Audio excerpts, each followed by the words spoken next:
So let's start with your relationship with Sue. You became very close pretty early on.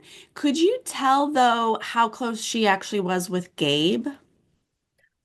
Great question. I would say I did not know how close Sue was with Gabe. I didn't even know that they were working together until the end of day three. So I absolutely did not clock that they were day ones. They did a phenomenal job of hiding that. And as we continued playing the game, it did become evident to me that she was close with Gabe. It felt, though, to me that she was really close in working with Gabe because she felt that he was like a powerhouse of a player and he was phenomenal and he was going to be someone that really increased her chances and make it to the end. So I felt like Sue and I had a very close emotional bond. And I felt like in a lot of ways, Sue's bond with Gabe was very strategic, but I'd say watching it back, it's more emotional than I realized too.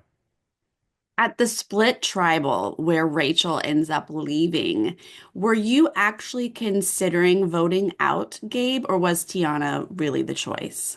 Tiana was the clear choice. And I feel like going into that tribal, a question people really ask me is, were you like what did you do when like Rachel was safe? Was it chaos? And full transparency, it wasn't. Like you always are kind of thinking about backup votes if something crazy is going to happen. And so I already previously planned if Rachel is somehow safe, Tiana's the one to go home. Did not want it to happen, but the moment Rachel was safe, that I knew exactly what was going to happen. But what sucked was the longer it was till we voted, the more the emotional weight hit of like, shoot, this is like a, I just felt for so much for Tiana at that moment. It was easily the worst vote out emotionally. You got to play that House of Cards Jenga type game. Now, when I was watching, it felt to me like you were strategically placing your tiles, making it difficult for other people. Was I just reading into something, or what was your plan here? Oh, that was absolutely the plan. And it's funny because I thought this is also just my approach into like games in general, which is I'm going to do my absolute best to win. And of course, sometimes winning is making it harder for other people. But when people are able to get around it and do well, I'm impressed. I'm just like, good move, respect. So that's why you also see me like cheering on Rachel when she does well, because like I didn't want her to lose her vote. And like I placed the little card in a tricky way. So I was like, props. That was good, Rachel. So let's talk about this tribal. Now, we get this whole edit. We see your alliance with the underdogs debating quite a few paths here. What ultimately was the decision to split the vote? Absolutely. So many things were just like debated about before tribal. It's like, should Sue play her idol? Should Rachel play her block a vote? How should we divvy up the split vote? And what is so ironic is I was the one really advocating that we should do what Andy wants. The reason for that is that I personally really viewed this vote as like Andy management, where I could tell like Andy wanted to make his mark on this game. He was itching to. And especially after I feel like we shut him down pretty strongly on not voting for Genevieve when we voted out Kyle, was like, okay, I want Andy to feel valued in this alliance and feel like he's making an impact. So when he comes back saying, I want it to be Genevieve, I'm like, great, Andy, this is your big move. Let me help you do your big move. Sounds great.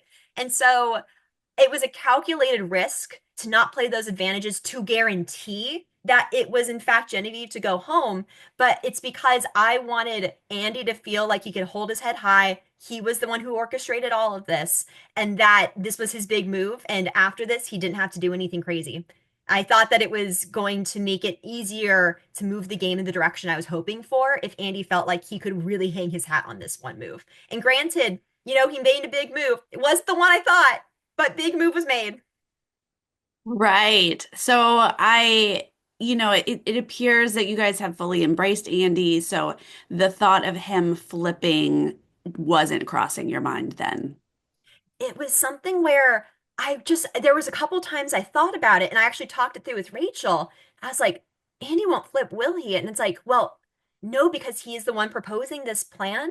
But really, the way I try to approach the game out there is I try to get to know people really well, try to learn what were their like game motivations, and in my opinion, learn what was the best move for their game. And in my opinion, at that time, with the knowledge I had, I thought clearly the best move for Andy's game was getting out the biggest threat of the game and having that be what he hangs his hat on. So I really thought I knew Andy's game better than I did. And I really thought that Andy knows his game, knows that Genevieve's the best move. He wants Genevieve out. Makes sense. Right. Right. So also we see you talk to Sue about her idol. What was actually planned? Because were you expecting her to actually play that? I told her not to. I was like, Sue, thank you so much. I feel confident in Andy, and I don't want you. If we play this, it's going to take away Andy's thunder.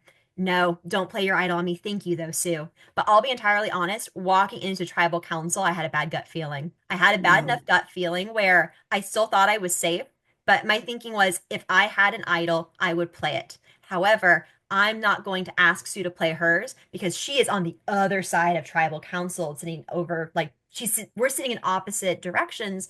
Where for me to talk to Sue, I would cause chaos to do so, completely disrupting Andy's thunder, and Sue and I not even play it on me. And then I've just like I might have changed what was supposed to happen at that tribal if I caused this chaos. So I was not expecting her to play it on me. So talk me through this tribal. You know your name is out there. You know you're going to get at least a vote. Was there ever a moment when you actually realized that you're probably going out? A moment where I truly realized it, aside from a bad gut feeling, no. It Hmm. was what happened is I walked into tribal council and I was like, soak in this moment. It might be your last one. But again, I would give it like 25-75. I knew that the Yeah. risk was big, but it was still, when I saw that my name show up a third time, like my body just kind of went numb and I had dealt with the whole blindside emotions there. So no, it was an absolute blindside. And you were pretty quiet walking out. Were you doing the math and just tr figuring it out? Oh no, I was the emotions that flood through you. It felt like much more of an out of body experience. To the point where it felt more like one foot in front of the other. And I kid you not, it genuinely felt like I died and I was going to heaven. It felt like, all right, one foot in front of the other. This is what you're supposed to do. I'm walking over. And it was so out of body and surreal. And what's wild is that through all the emotions coursing through me as I'm like saying my little exit confessional, I started feeling drunk. Mm. There were so many emotions. I felt intoxicated. I've never felt that way in my entire life. Like, and it's funny because I actually don't reflect on that moment negatively because it was so fascinating and interesting to experience. So I felt like I got the full Survivor experience, including what does it feel like to be blindsided. You were so fun to watch because you genuinely looked like you were loving it out there. You were so excited when Sue got an idol. You were excited during the Jenga game. Were you genuinely having fun? Yes, I had so much fun out there. I think so much of that reason is that, what again, dream of a lifetime. I was soaking in the moment. I was just loving everything and just playing the game was something I was just so thrilled to do. Like, how could I not be thrilled? But a big reason I think I was genuinely thrilled for other people is I'm a very competitive person, but I'm really competitive with myself. I have very high expectations for myself. I put a lot of pressure on myself. I am my own biggest critic. So I'm really not that worried about how other people do. It's much more how is it that I do. So I feel like I'm genuinely happy and can celebrate other people because I'm proud of them because I don't feel like I'm directly comparing myself to them. So I'm grateful in that that's also how I approach my life. So I feel like I can really celebrate the wins of like my friends and loved ones, even acquaintances, and not really get jealous or upset over it. So it's a trait that I'm grateful that I learned from my parents and it's something I'm really thankful for. I have to imagine watching Survivor is very different than actually playing. Is there Yes. anything that really surprised you about playing Survivor? Playing Survivor feels like you are in another world. The best way I can describe it is you feel like you're in a fantasy novel. You're in Harry Potter. You are just living a different life. And it makes sense in theory where it doesn't feel like you're playing a game, like you are playing a game, but it feels like it's a new way of life. And your new way of life is you wake up at dawn, you have a few conversations, you go to the water well to strategize, then you're shepherded to a challenge, and then you do the challenge, and you don't have any other stress or worries or concerns outside the game. The game is your life. And what I loved and didn't expect is I felt like I was just transported to a new world, new way of life, and it was magical, honestly. Yeah, what did this experience mean for you? The way I've kind of approached my life is, I did grow up feeling like I was really not sure what I was capable of. There were a lot of times growing up where I just felt like a failure, felt like I couldn't trust myself. And the way I grew up is that I felt like I was constantly putting myself in tough situations to see what I was capable of. I ended up choosing the college I went to because it was known as like one of the toughest schools you can be in, and like really kind of you sink or swim, and I wanted to see if I could swim.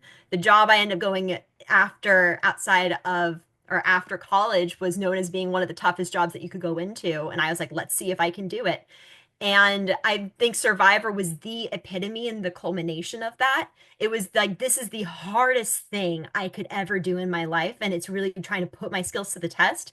And what's beautiful and what this experience meant to me is I felt like I learned I am exactly the person who I want to be. I learned that I am the person where I can trust myself. I can do the things I want to do. And if anything, I'm so now thrilled to like shift the way I approach life, which is instead of trying to kick myself down to see if I can stand up, it's now going to be I know what I'm capable of and I know what I can do. How can I use those strengths now? What can I do moving forward to make an impact? And so this experience meant the world, and I'm so grateful to have learned that at this age. That's so lovely to hear. I really appreciate your time today, Caroline. Thank you.